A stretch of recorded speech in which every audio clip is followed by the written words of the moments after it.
right, see you live.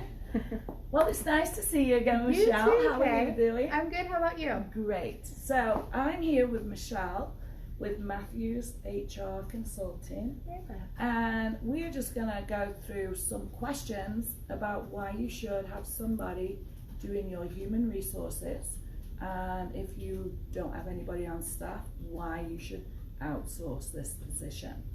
What is one thing you've come across in all your years with HR that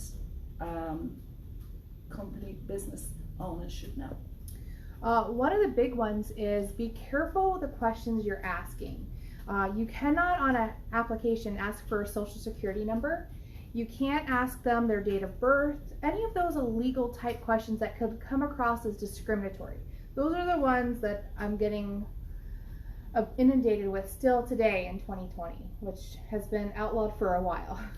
So if I want to hire this person, when do I ask for that social security number? After you've interviewed them and you decided this is the person you want to make an offer to, you would make that verbal offer, then your offer letter, and as part of your offer letter you should have that they're going to be going through background checks, drug testing, and all the other checks that you're doing. After they've signed that accepting, that's when you would then give them the forms, fill out with their social, date of birth, etc. So we can bring them to you with check before hire and get all of that background check, drug testing, and that stuff done.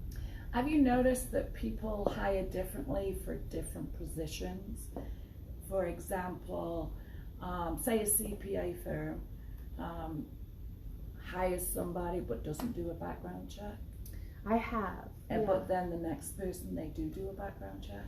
Yes, and it's actually a discriminatory practice if you're not doing things consistently without a legitimate business reason that's protecting you as the business. So yeah, if you, let's say, are going to hire a salary person and not run a background check, but you're going to run the background checks on the hourly people, you're discriminating against them, and that could get you in a lot of trouble. And how can you help companies to organize what they need to keep, how they keep records, and what's the best practice? So the best practice is kind of look at what you're doing right now and structure, organize it. I use a lot of checklists for managers and supervisors, and then you need to have locking cabinets, and you need to keep Thank you.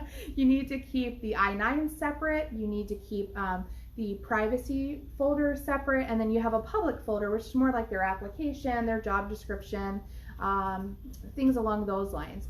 Because the managers can see those public items, but the private items, like we share with you for the background checks and drug testing, that's left with HR or a specific CEO or such, depending on the size of your building, that will keep it protected. And of course your I-9 is kept separate as well, and all locked.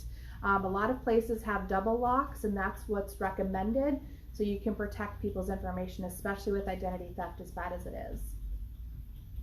Great, and that's some more tips